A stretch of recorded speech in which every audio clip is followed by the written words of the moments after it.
Hello, my dear brothers and sisters. Hope you are doing great with your backend and front end skills. Today, we are going to see again how to use molecular JS. पिछले lecture तक हमने थोड़ा सा introduction किया था, like कैसे हम molecular JS से इनिशियलाइज कर सकते हैं, एंड आज हम उसी लेक्चर को कंटिन्यू करने वाले हैं. अगर आपको कुछ भी दिक्कत थी पहले वाले लेक्चर में तो आप लोग बता दो, क्योंकि मॉलिक्यूलर जेएस ऐसी एक नोड जेएस की फ्रेमवर्क है जिसको अगर आप सीख लेते हो तो माइक्रो सर्विस से तो कभी प्रॉब्लम नहीं आने वाली. अगर आप इंटरव्यूअर अगर आपसे पूछ रहा है what do you mean by micro service, तो आप इतने कॉन्फिडेंट हो जाओगे कि आप सब कुछ उसको डिटेलिंग में बता दोगे. समझ रहे हो? तो उस चीज़ में अगर आपको वो 100% कॉन्फिडेंस चाहिए तो 100% अभी पेशेंस के साथ इस चीज़ को सुनो और इम्प्लीमेंट करो मेरे साथ. ऐसा अगर बैठे हो तो मत करो भाई, वीडियो नहीं देखना मत देखो, सब्सक्राइब नहीं करना मत करो. लेकिन अगर आप देख रहे हो इस चीज़ को तो आप नोटपैड खोल के या तो लिखो या तो इस चीज़ को मेरे साथ इम्प्लीमेंट करो. तो फर्स्ट स्टेप क्या था हमारे पास? अब डॉक्यूमेंटेशन खोलो मॉलिक्यूलर डॉट सर्विसेज की, एंड यहाँ पे हम क्या देखते हैं कि इन स्टार्ट कैसे कर सकते हैं. सर्विसेज पे बाद में आएंगे अपन. यूसेज में जाओ एक बार. यूसेज में देखो मैंने दो चीज़ बताया था कि हम डायरेक्ट भी इंस्टॉल कर सकते हैं मॉलिक्यूलर को npm के थ्रू. ठीक है, लेकिन जब आप npm के थ्रू करोगे तो हमारे को ये ब्रोकर बनाने पड़ेगी. ठीक है, ये ब्रोकर बनाना पड़ेगा अपने हिसाब से.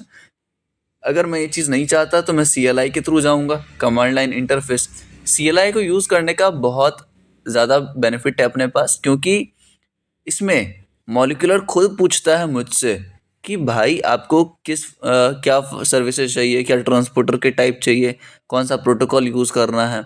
अगर आपने कल का लेक्चर देखा होगा तो थोड़ा बहुत आइडिया होगा आपको कि how we are going to use all these things. ठीक है, तो सबसे पहला स्टेप यही है कि npm को इनिशियलाइज करना है, सॉरी इंस्टॉल करना है मॉलिक्यूलर जेएस के थ्रू. रुको, मॉलिक्यूलर जेएस को इंस्टॉल करना है भाई. यहाँ से मैं सेपरेट कर दूँ. स्टेप बाय स्टेप देखना है इस चीज़ को. ओके, स्टेप बाय स्टेप देखना है. आ जाओ. सबसे पहला step npm install molecular CLI. कहाँ करना है? कहीं भी करो, एक फोल्डर बना के करो. मैंने डेस्कटॉप पे एक फोल्डर बना रखा है, दिखाता हूँ, रुक जाओ. एक फोल्डर बना रखा है, देखो यहाँ पे मॉलिक्यूलर नेम्स है. ओके ठीक है, समझ गए. आ जाओ. सेकेंड प्रोसेस, एक हमें प्रोजेक्ट बनानी पड़ेगी मॉलिक्यूलर को इनिशियलाइज करके. तो मॉलिक्यूलर इनिट प्रोजेक्ट और ये प्रोजेक्ट नेम में अभी क्या डाला हूँ? Molecular demo. लेकिन मैं क्या करूँगा? Molecular project. ठीक है, तो मैंने ये दो काम कर रखा है पिछले लेक्चर में मैंने ये दो काम कर रखा है. अगर मैं CLI खोल के दिखाऊं आपको तो यहाँ पे देखो, ये वाला है ना, मैंने मॉलिक्यूलर इनिट प्रोजेक्ट और प्रोजेक्ट नेम डाल रखा है सेम. तो इस चीज़ को डालने के बाद वो मुझसे कुछ चीज़ें पूछ रहा है, इसलिए तो मैं CLI का यूज़ कर रहा हूँ कि भाई आप मुझसे पूछो कि क्या चाहिए मुझे अपने एप्लीकेशन में, कौन से प्रोटोकॉल मैं यूज़ करने वाला हूँ. समझ रहे हो? तो सबसे पहला इसने प्रश्न पूछा मुझसे कि कौन आप API चाहते हो, क्या आप API बनाना चाहते हो अपने माइक्रो सर्विस में? हाँ भाई, मैं तो चाहता हूँ बनाना. तो यस मैंने डाला. फिर इसने पूछा कि क्या आप चाहते हो कि आपकी जो सर्विसेज हों वो आपस में कम्युनिकेट करें, वो आपस में बातें करें, वो आपस में डेटा एक्सचेंज करें. तो मैं वापस से बोला हाँ भाई मैं चाहता हूँ. लेकिन इसका ये मतलब नहीं है, कम्युनिकेशन का ये मतलब नहीं है कि एक सर्विसेज दूसरी सर्विसेज पे डिपेंडेबल है. सर्विसेज आपस में डिपेंड नहीं करती. अगर वो करती तो वो माइक्रो सर्विस नहीं है. समझ रहे हो? अगर वो एक सर्विस दूसरी सर्विस पे डिपेंड कर रही है तो वो मोनोलिथिक में आ जाएगा. लेकिन अगर आप माइक्रो सर्विस बनाते हो तो हर एक सर्विसेज अलग अलग होंगी, लेकिन वो आपस में बस कम्युनिकेट करेंगी, बातें करेगी, डेटा एक्सचेंज करेगी. तो मैंने बोला यस, मुझे चाहिए कि सर्विस आपस में बातें करें. ठीक है, उसके बाद ये पूछ रहा है कि आप एक ट्रांसपोर्टर सेलेक्ट करो. आप ट्रांसपोर्टर के बारे में अगर आपको नहीं मालूम तो यहाँ से हम ट्रांसपोर्टर खोलते हैं. ट्रांसपोर्टर किस में खोलना है? मॉलिक्यूलर. तो ट्रांसपोर्टर्स क्या होती है? Transporter is an important module if you are running services on multiple node. ठीक है, अगर अपने सर्विसेज को आप मल्टीपल नोड्स पे चला रहे हो, इसलिए मैंने बोला था कि नोड्स और सर्विसेज अलग अलग होती हैं। Okay, transporter communicates with other node. Transporter क्या करते हैं? कम्युनिकेशन में हेल्प करता है एंड डेटा एक्सचेंज करवाता है। समझ आया? और यहाँ देखो, आप टाइप्स देख पा रहे हो। टीसीपी ट्रांसपोर्टर नेट्स है, रेडिस है, एमक्यूटीटी है, एएमक्यूपी है, काफका है, नेट स्ट्रीमिंग है। तो बस टीसीपी को छोड़ के, ध्यान से सुनो, बस टीसीपी प्रोटोकॉल को छोड़ के बाकी सब जितने भी टाइप्स ऑफ ट्रांसपोर्टर्स आपको देखने को मिल रहे हैं वो सारे क्या हैं? वो सारे सॉकेट्स को यूज़ करने वाले हैं।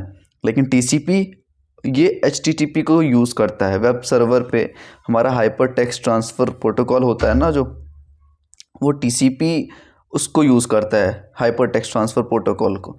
ठीक है, तो ट्रांसपोर्टर का काम हमने देख लिया। आगे बढ़ते हैं। तो सेलेक्ट अ ट्रांसपोर्टर, हमने नेट्स वाले को सेलेक्ट किया है। Okay, would you like to use cache? क्या आप कैशे का यूज़ करना चाहते हो? बिल्कुल करना चाहते हैं हम। ऐसा इसलिए क्योंकि कैशे में क्या होता है ना, कोई भी चीज़ दोबारा ऑपरेशन में ना हो और उस चीज़ को हम रिटर्न आउट करते हैं। कैशिंग का कब हम काम करते हैं? जब मुझे चीज़ें फास्ट चाहिए होती हैं। ठीक है, तो instead of doing the entire process हम रैम से ले लेते हैं सारा कुछ। ठीक है, ये चीज़ अभी आपको समझना नहीं है, बस कैशिंग का आपको मतलब पता होना चाहिए। तो हम यस करेंगे इसको भी। Select a cache solution. ठीक है, अब बोल रहा है क्या आप अपने लोकल मेमोरी को यूज़ करना चाहते हो फॉर कैशिंग पर्पस और you want to go with Redis. अब मैंने आपको बताया कि Redis is a database that resides and do its all operations. कहाँ पे करता है वो सारे ऑपरेशंस? हमारे रैम में, रैंडम एक्सेस मेमोरी में। ठीक है, कैशे में प्रेजेंट रहता है ये रेडिस भाई साहब हमारे। तो अभी के लिए I will select memory. Okay, add a database sample service. आपको डेटाबेस का सैम्पल सर्विस चाहिए? बिल्कुल चाहिए, यस करो। ठीक है, would you like to enable metrics? अब देखो मैट्रिक्स क्या होता है ना, मैट्रिक्स का मैं बताता हूँ कि मैट्रिक्स का हम तब यूज़ करते हैं, मैट्रिक्स बोल लो या कुछ भी बोल लो, कि when we want to know our analytics in detail. जब हम चाहते हैं कि हमारा जो भी डेटा के साथ मैनिपुलेशन हो रहा है, जो भी हम ऑपरेशन परफॉर्म कर रहे हैं, ठीक है, उसका हम एक ग्राफ देखना चाहते हैं, तो उसका एक मैट्रिक्स शो होगा। तो यही पूछ रहा है क्या भाई साहब आप अपने मैट्रिक्स को देखना चाहते हो? ठीक है, इसका कुछ तो नाम होता है, मैट्रिक्स, मैट्रिक्स ऐसा कुछ तो नाम था, मैं सर्च करता हूँ, परमेथस करके ऐसा कुछ था। हाँ, प्रोमेथस, देखो प्रोमेथस नाम है। Okay, Prometheus matrix. ओके, तो आप ये चीज़ देखो, यहाँ पे आपको मिल जाएंगे, ऐसे ग्राफ में शो होता है हमें सब कुछ। इसको क्या बोलते हैं अगर देखो तो? ठीक है, चलो मैं दिखा दूंगा आप लोगों को ये चीज़ करके। तो इसको क्या बोलते हैं हम? Prometheus matrix. तो हाँ, हमें मैट्रिक्स तो देखनी है, मैट्रिसेस देखनी है। Would you like to enable tracing? Yes, tracing को भी इनेबल करना है। अब देखो, अब यहाँ पे हमारे पास बहुत ज़्यादा इंपॉर्टेंट क्या है कि अब मैंने बोला था कि the pre requisite of learning this course, learning micro services, is Docker. क्योंकि हम अपने सर्विसेज को अलग अलग कंटेनर्स में सेपरेट आउट करके रखेंगे एंड उस चीज़ में हमारे सर्विसेज रन करेंगे। तो इस पर्पस के लिए भाई वी नीड डॉकर। क्यूबरनेटिस अभी नहीं चाहिए, but we need what?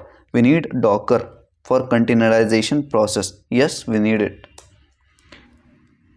Use ESLint to lint your network. ESLint का काम बहुत कंफ्यूजिंग लगता होगा कई लोगों को। ESLint, ठीक है, ये क्या है ना, ये बस आपको एक लाइन याद रखना है कि it is a like default बोल सकते हो या डायरेक्ट बोलो, डिबगर ऑफ जावास्क्रिप्ट। ठीक है, ये क्या है, एक जावास्क्रिप्ट का डीबगर है जिसको हम ESLint बोलते हैं। आपने बहुत सारे प्रोजेक्ट फोल्डर स्ट्रक्चर जो होता है ना, काफ़ी सारे प्रोजेक्ट में आपने देखा होगा ESLint लिखा रहता है, तो वो बस डीबगिंग पर्पसेस के लिए हम यूज़ करते हैं। ओके, आ गया समझ? तो यस वी नीड इट, सब में यस करना है। Create a molecular project. Okay, would you like to run npm install? क्या आपको बाय डिफ़ॉल्ट जो भी पैकेजेस चाहिए, मुझे बाय डिफ़ॉल्ट जो भी लाइब्रेरीज चाहिए, बाय डिफ़ॉल्ट जो भी डिपेंडेंसी चाहिए, आपको वो चाहिए या नहीं? वो ये पूछ रहा है मॉलिक्यूलर जेएस मुझसे, उसका CLI पूछ रहा है क्या आपको चाहिए? अगर चाहिए तो आप यस करो npm इंस्टॉल करके, यस आई नीड इट। अब भाई साहब ये क्या करेंगे, ये सारी डेटा जो भी हमने प्रोवाइड किया है उसके बेसिस पे हमारा एक टेम्पलेट क्रिएट करेंगे, हमारा एक basic scaffold of folder structure हमारा एक क्रिएट करेंगे जहाँ से हम अपनी सारी चीज़ों को मैनेज कर सकते हैं। समझ आया कि ट्रांसपोर्टर के बारे में पूछा मुझसे, इसने कैशिंग के बारे में पूछा, इसने बोला क्या मैं मैट्रिक्स इनेबल कर दूं, मैंने बोला हाँ भाई कर दो। उसके बाद इन्होंने पूछा कि डॉकर आपको यूज़ करना है कि अब बिना डॉकर के करना है। देखो सिंपल चीज़ हम Node.js से भी परफॉर्म कर सकते हैं, बट मेन क्या है, ये सारी डिटेलिंग मांग रहा है ना मुझसे, तो और भी अच्छा है ना। अगर सेम काम हम इससे करते, एक बात बताओ, अगर सेम काम, रुक जाओ, ठीक है, मैं एक बार वापस इसको खोल लेता हूँ, यूसेज में जाओ, एंड सेम काम अगर मैं डायरेक्ट मॉलिक्यूलर को इंस्टॉल करके करूँ तो क्या ये सारी चीज़ें, सारा डेटा मुझसे मांगेगा क्या? ये सारा डेटा मुझसे मांगेगा क्या? नहीं मांगेगा। ठीक है, अब देखो, अब ये क्या बोल रहा है, टू गेट स्टार्टेड, अगर आपको स्टार्ट करना है तो CD मॉलिक्यूलर प्रोजेक्ट करो। ठीक है, हम करते हैं भाई CD स्मॉल में, CD मॉलिक्यूलर प्रोजेक्ट, मॉलिक्यूलर का स्पेलिंग गलत है बट मैनेज कर लो। ठीक है, अब हम क्या करेंगे, npm run dev करेंगे, लेकिन वो चीज़ करने से पहले हम क्या यहीं पे सारा चीज़ टर्मिनल पे ही करेंगे? भैया आपने बोला था मुझे एक फोल्डर स्ट्रक्चर मिलने वाला है, तो हम फोल्डर स्ट्रक्चर देख देख के सारा कुछ परफॉर्म करेंगे। तो हाँ भाई, इस चीज़ को अगर आपको VS कोड में खोलना है तो let's do it. Code dot, आपको क्या करना है, कोड डॉट। ठीक है, कोड डॉट से क्या होगा, बाय डिफ़ॉल्ट एडिटर में हमारा जो भी कोड रहता है वो खुलता है, एंड डॉट का यहाँ क्या मतलब है, करंट डायरेक्टरी, मतलब अभी जिस डायरेक्टरी पे हैं हम उसी डायरेक्टरी को आप VS कोड में खोल दो। ठीक है, एंटर प्रेस करो। एंटर प्रेस करते ही ये हमारी जो भी डिपेंडेंसीज होगी, जो भी चीज़ें होंगी, फोल्डर स्ट्रक्चर, वो हमारा बाय डिफ़ॉल्ट एक VS कोड में खोल देगा। आया समझ, बात समझ आ गई? तो ये हमारा क्या है, ये हमारा क्या है, एक basic scaffold, basic project structure है। ठीक है, आपको यहाँ पे सारा कुछ समझने की आवश्यकता नहीं है।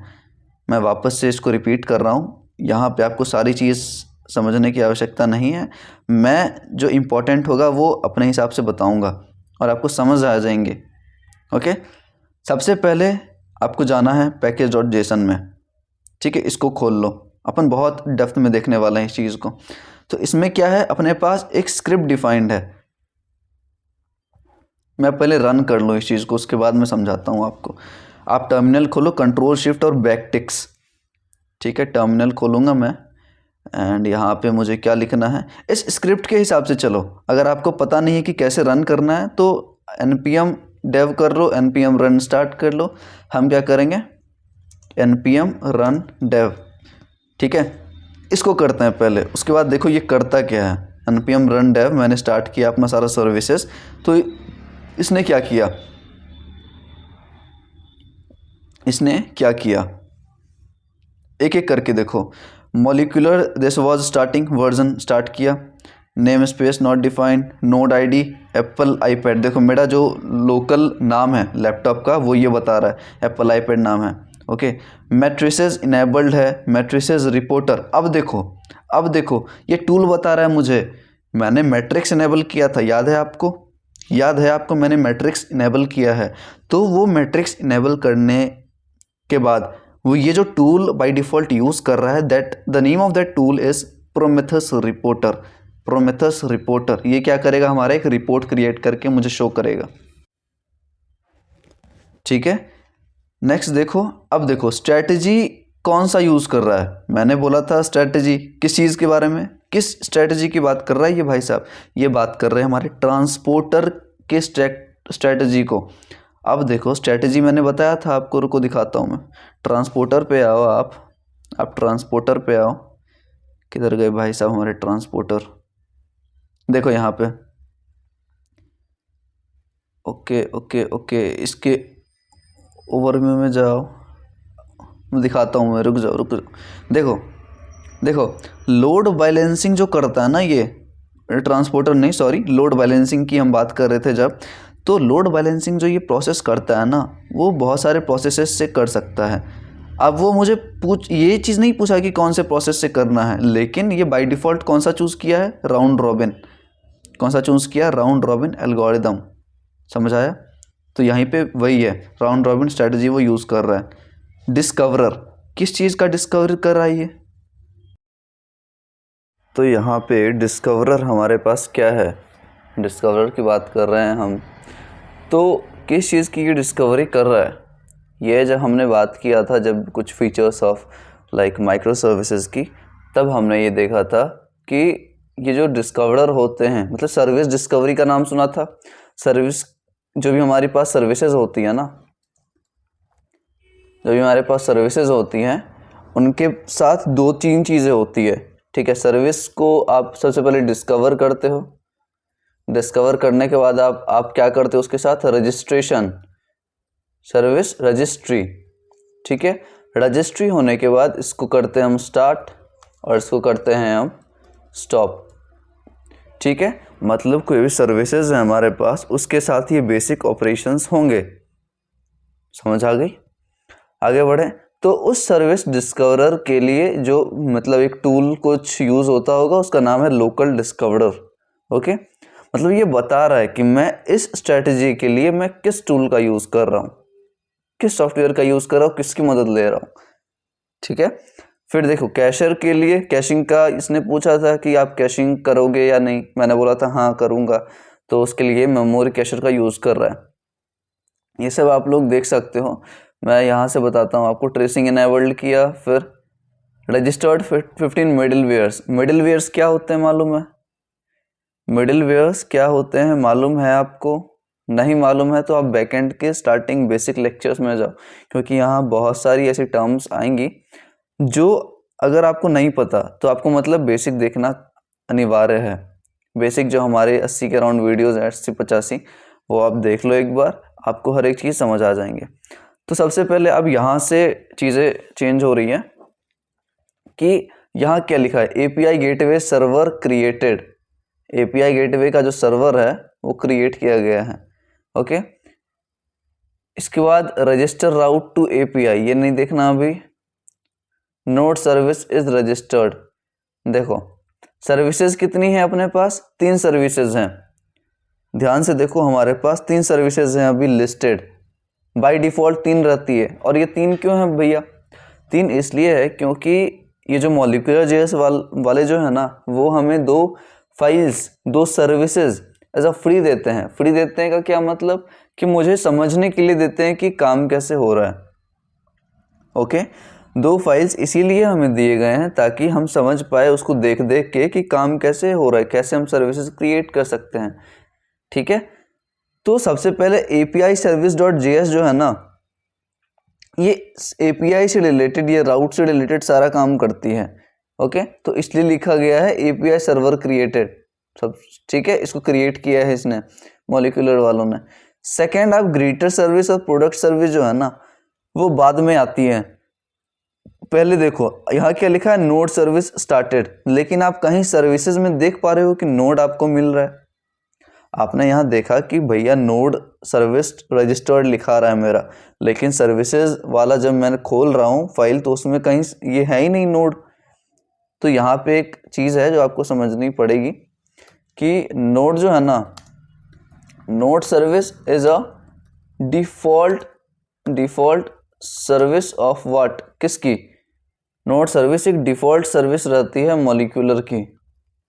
ठीक है, एंड विच इज रिस्पॉन्सिबल, ठीक है। ये जो नोड की सर्विस है जो बाय डिफ़ॉल्ट रहती हैं वो दिखता नहीं है अपने को, लेकिन सारा प्रक्रिया जो है ना, सारा काम जो है वो वर्कफ्लो जो भी रहेगा मॉलिक्यूलर में वो ये ट्रैक करता है। क्या करता है? Which is responsible for tracking our entire operations. अब आपको समझ आ गया क्या करने वाला है ये? हमारे इंटायर ऑपरेशंस को ट्रैक करेगा रिलेटेड टू इवेंट्स, राउट्स और जो कुछ भी होगा, हम जो भी ऑपरेशंस करेंगे सबको हैंडल या ट्रैक करेगा। समझ आ गया कि नोड जो है एक डिफ़ॉल्ट हमारे पास सर्विस रहती है। ओके, जिस सर्विस को इसने रजिस्टर्ड किया, देखो मैंने बताया था कि सर्विसेज के साथ क्या हो सकती है, सर्विस डिस्कवरी होती है, फिर सर्विस रजिस्ट्री होती है, फिर सर्विस को स्टार्ट या स्टॉप किया जाता है। तो यहाँ पे वही बता रहा हूँ मैं कि सर्विस, नोड सर्विस जो है उसको रजिस्टर्ड किया पहले, फिर नोड सर्विस को स्टार्ट किया। पहले डिस्कवरी हुआ नोड सर्विस का, डिस्कवर उसको मिलने के बाद ये बताया नहीं कि डिस्कवर हुआ है, डिस्कवर हो गया, उसको रजिस्टर्ड करेगा, फिर उसको स्टार्ट करेगा। फिर देखो अब greeter service registered, greeter service आपको यहाँ लेफ्ट हैंड साइड में देखने को मिल रहा है, ग्रीटर सर्विस। फिर देखो सर्विस ग्रीटर स्टार्टेड, फिर ग्रीटर वाले सर्विस को इसने स्टार्ट किया। अब देखो Prometheus metric reporter is listening on this. अब आपको याद है क्या, अगर आपने पिछला लेक्चर देखा होगा या इसी लेक्चर में, प्रोमेथस मैट्रिक्स क्या होती है? प्रोमेथस मैट्रिक्स एक मैट्रिक्स होती है जो हमें ग्राफ के फॉर्म में एक डेटा विजुअलाइज करवाएगी। वापस सुनो, प्रोमेथस मैट्रिक्स क्या होती है? मैट्रिक एक ऐसी graphical representation of our data, ठीक है, जो सारा डेटा जो होती है ना मुझे मस्त तरीके से समझाएंगी और देख के समझ आ जाएगा कि हाँ इतना हमारा सर्विसेज बना, ये सर्विसेज स्टार्टेड है, ये सर्विसेज स्टॉप्ड है, सारा कुछ कहाँ से आएगा? प्रोमेथस मैट्रिक रिपोर्टर से आएगा, दिखाऊंगा मैं अभी। फिर देखो API gateway listening on port local host, API हमारा कहाँ पे लिसन कर रहा है, किस पोर्ट पे लिसन कर रहा है वो बता रहा है। ओके, इसके बाद एपीआई सर्विस रजिस्टर्ड, ठीक है। एपीआई सर्विस देखो सर्विसेज में एपीआई वाली आई थी, तो एपीआई सर्विस को रजिस्टर्ड किया इसने, फिर सर्विस को स्टार्ट किया। फिर प्रोडक्ट्स वाला देखो तीन सर्विसेज थे, तीनों को स्टार्ट किया, लेकिन एक और कौन था हमारे पास? नोड का भी तो एक सर्विस था ना जो डिफॉल्ट आता है भैया। ओके, ठीक है, प्रोडक्ट सर्विस को भी रजिस्टर्ड कर दिया, सर्विस प्रोडक्ट स्टार्टेड। ओके, समझ आ गया इतना भैया अपने को। सबसे पहले क्या करना है, इसको बंद तो अभी नहीं कर सकते, सबसे पहले क्या करो आप, देखो ये सब राउट बता रहा है आपको कि किस मेथड से किस राउट पे आप जा सकते हो, ठीक है। ध्यान से देखो किस मेथड से, जैसे गेट मेथड है, आप गेट मेथड की हेल्प से इस राउट पे जा सकते हो आप, कोई भी मेथड से आप, स्टार्ट का मतलब कोई भी होता है, कोई भी मेथड से आप इस राउट पे जा सकते हो, फिर गेट मेथड से इस राउट पे जा सकते हो। तो सब राउट अपने अपने काम के लिए डिफाइंड है, समझ आ गई चीज़ें। अब यहाँ क्या अपने को दो चीज़ से मतलब है, अभी सर्विसेज बनाना हम सीखेंगे, but before that let's see something. हमारे पास जो दो थी ना, देखो पहला लिंक जो इंपॉर्टेंट है वो ये है, एपीआई गेटवे लिसनिंग ऑन किस पोर्ट पे, वो हमारे लिए बहुत ज़्यादा नेसेसरी है समझना। एपीआई गेटवे वाला हम जब खोलते हैं, पहले चलो इसको खोल के देखते हैं कि क्या रन हो रहा है यहाँ पे क्या रन हो रहा है हमारे पास।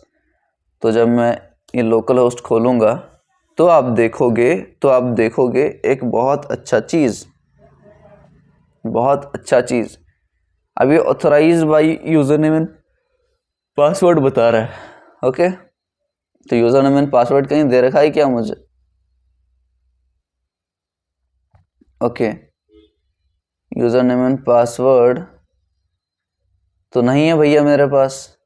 चलो फिलहाल के लिए आप एक काम करो, एक देखो एपीआई वाला हमने लिंक खोला और एक प्रोमेथस रिपोर्ट वाला आप खोलो। ओके, एक प्रोमेथस रिपोर्ट वाला खोलो, यहाँ 00 के बदले आप लोकल होस्ट एक बार लिख के देखो, लोकल होस्ट, ठीक है, बिल्कुल सही काम कर रहा है, ये मेरा काम कर रहा है मेरा, ठीक है। तो यहाँ हम क्या दे सकते हैं, authorized by user name password. चलो टोकन कहाँ से लाऊं मैं, टोकन कहाँ से लाऊं, लोकल होस्ट 3000 है ना। चलो शायद कुछ इसमें चेंजेस हुई होंगी, चेंजेस मुझे नहीं मालूम, ठीक है। अभी बता रहा हूँ मैं क्लियरली कि जो भी चेंजेस हुई होंगी वो मुझे नहीं मालूम, बट एटलीस्ट इतना है कि मैं समझा सकता हूँ। इस चीज़ को मैं देखने के बाद आप लोगों को समझाऊंगा। कुछ अपडेट वगैरह होगा इसका, टोकनाइजेशन का मुझे प्रोसेस नहीं मालूम, बट मैं बताऊंगा आपको, ठीक है। फिलहाल के लिए हम दूसरी चीज़ें डिस्कस करते हैं। ये आपने देख लिया, अब आप क्या बता सकते हो। देखो कितना बार किसने रिक्वेस्ट किया, कितना बार किसने रिक्वेस्ट किया वो चीज़ बता रहा है। मैंने दो बार ही किया, मैंने 2 बार ही किया, देखो यहाँ पे, और उसने ट्रैक कर लिया कि आईडी क्या है, ये क्या है, वो क्या है। ओके, देखो ये होम राउट पे रिक्वेस्ट किया गया है एक बार, यहाँ पे आप राउट देख सक रहे हो। और दूसरा वाला जो है वो प्रोमेथस रिपोर्ट का है। प्रोमेथस रिपोर्ट जो हमें मिल रहा है वो एकदम परफेक्ट मिल रहा है, इसी को बोलते हैं प्रोमेथस रिपोर्ट, ठीक है। ये थोड़ा लेंदी दिख रहा होगा आपको, बट हाँ बिल्कुल सही है, इसी को बोलते हैं प्रोमेथस रिपोर्ट। और सेम चीज़ में आपको एक ग्राफिकल रिप्रेजेंटेशन मिलेगी, वो चीज़ मैं करके दिखाऊंगा बाद में। ओके, तो यहाँ ये चीज़ हो गया। तो इतना समझ आया, पहले बेसिक थोड़ा मोड़ा भी चीज़ समझ आया कि सर्विसेज में देखो हमारे पास क्या है, हमारे पास सर्विसेज होती हैं, और माइक्रो सर्विस में हमें सर्विस बनाना ही आना चाहिए। ओके, तो सर्विसेज अभी 3 थे, तीनों को उसने क्या किया, रजिस्टर्ड किया और स्टार्ट किया। लेकिन बाय डिफ़ॉल्ट सर्विस कौन सी थी हमारे पास, नोड की, नोड सर्विस।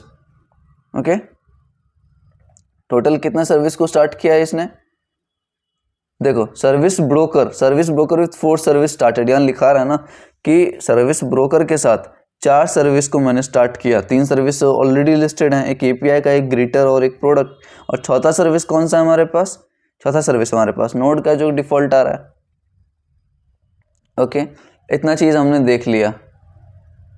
अब आ जाओ, चलो नेक्स्ट लेक्चर में बात करेगा, नेक्स्ट लेक्चर में बात करेगा, क्योंकि अगर मैं अभी पैकेज डॉट जेसन में कुछ अगर स्टार्ट करूँ ना तो वो लंबा चला जाएगा और टाइम अपने पास है नहीं, ठीक है। हम बात करेंगे इसके बाद, मैं बताऊंगा नहीं, चलो इस मॉलिक्यूलर रनर के बारे में, ठीक है। मॉलिक्यूलर रनर क्या होता है, स्क्रिप्ट्स में हम क्या क्या डिफाइन करते हैं, ये सब चीज़ें हम डिस्कस करेंगे। उसके बाद हम आएंगे सर्विसेज क्रिएट कैसे करते हैं। ओके, फर्स्ट सर्विस को हम अच्छे से एकदम एनालाइज करेंगे और अपना सर्विस माइक्रो सर्विस क्रिएट करना सीखेंगे, ठीक है। तो नेक्स्ट लेक्चर में मिलते हैं, कुछ भी प्रॉब्लम हो बता देना। चलो बाय बाय, ध्यान रखो आप लोग।